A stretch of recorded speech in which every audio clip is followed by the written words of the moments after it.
Sometimes you will find a photo online. This photo is so intrinsic to everything that you believe about like who you are, yourself, your existence as like a person, that it will literally plague you for like your entire life. That's also what happens to me every time I go on Pinterest.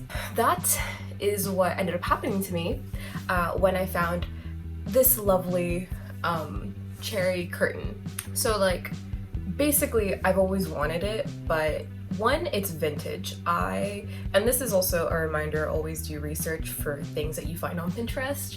That website is not a resource, it's just inspiration. It usually doesn't credit artists. However, I did actually find the source of this photo. From what I can tell, it's like a vintage store or like a toy store or something like that, located in South Korea, but it's actually just a kind of vintage beaded curtain. They made a bunch of variations. This one just happened to be the one that blew up, but it's not associated with any artist, in case anyone is like concerned about that. For the first time ever, Pinterest did not steal from an artist. So that basically led to me realizing that I have to make it myself. But I've always had this problem where I just don't really want to put in the time. And then I made this channel, and then I ended up, I don't know, I think I'm just gonna call this like my craft corner, because it's a little corner of my room that's not even the corner of my room, and I'm doing all of my YouTube videos here. But I basically realized, oh, YouTube equals crafting, i.e. I can make this a video. And now there's a reason for me to make that curtain, which obviously I'm now gonna do. So you'll need various wooden beads in many colors. The ones I use are 3mm centers. I use string that's 1mm wide, crimping beads at the very end because I think that just makes life easier. You'll need a good pair of scissors and also a pole, a wooden dowel to put all of your strings and beads on. So actually the first thing I'm gonna do is, after using this dowel, it's like 36 inches long, I'm gonna actually use this to measure out my string, and I'm also gonna thin out my string by like splitting it in half. It's thin, it's 1mm, which is less than half of the size of the beads, but it does stick to the inside, so I do recommend doing that. So the way that I'm measuring out the string is I'm going from top to bottom and then one more time around, because basically the rod is like 80 something beads wide, and the longest strand is going to be like 55, I think. Basically the reason why I want to do that is because I'm going to have it doubled, make sure that your ends meet. So with this loop, I don't know if you can see it, basically wrap it around, and then if I can get it, you're going to drag the loose ends through that loop, and you just ended up with a kind of point right here where you're not knotting it, so it won't ever come loose, you know, like you're not risking like losing that, I guess is like the way to put it. I also have a template, by the way. I'm not just like going at this right now. And this is actually a trick that I learned from people who do like the small beading, like the small glass beading, which is basically you're gonna, let's see if I can get this right, because I put my glue on a piece of elastic because I couldn't find somewhere to put it. I know it's non-toxic, but still.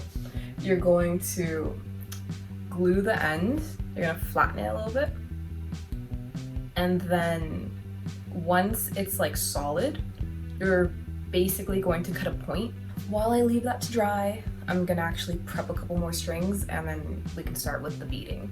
You know, like as I get started on these strings, I'm kind of beginning to realize how simple this project really is. Like, I'm just kind of showing you guys how to put beads on string, because this video is basically me telling like 10 people like, hey, put 10 gray beads on a string and then put like 20 beige ones after it.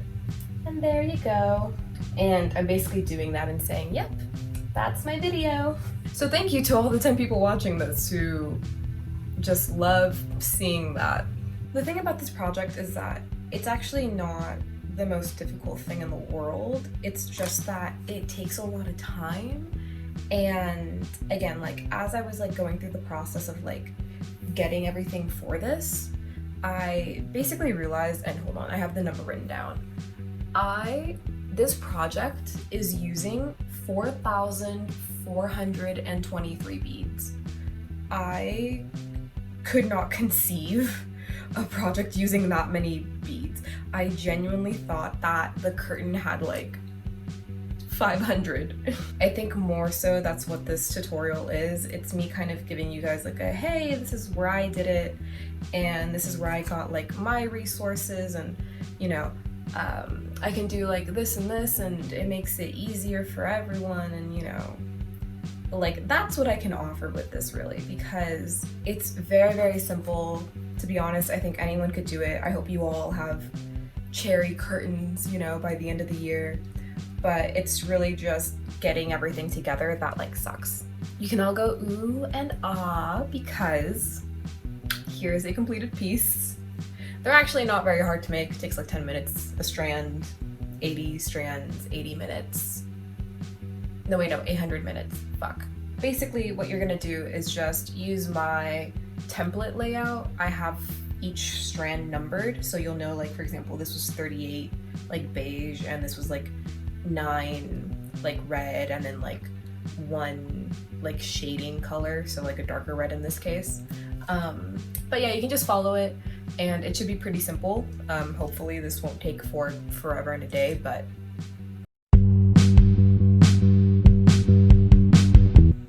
so it's been a month and I'm gonna implode because this project took so much longer than I thought it would.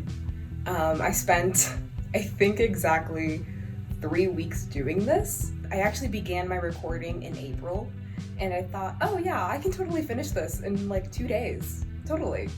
I did not. I actually ended up needing to buy more beads because I had counted correctly, but the bags that I bought came with like too many defects. So that was great. Overall, what I had recorded on the side was a couple things that I learned.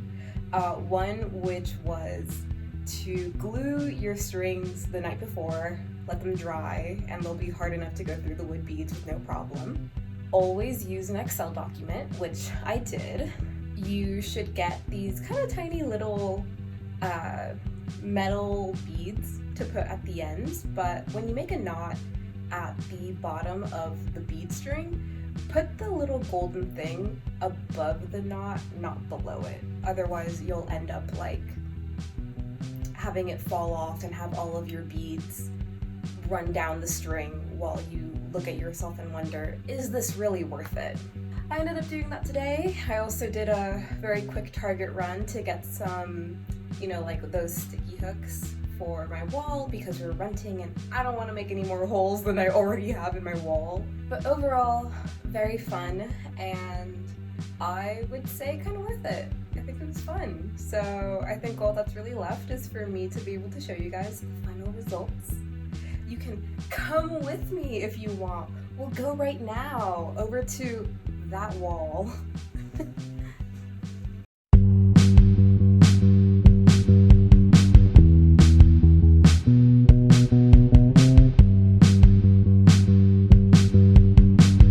So here she is in all of her glory.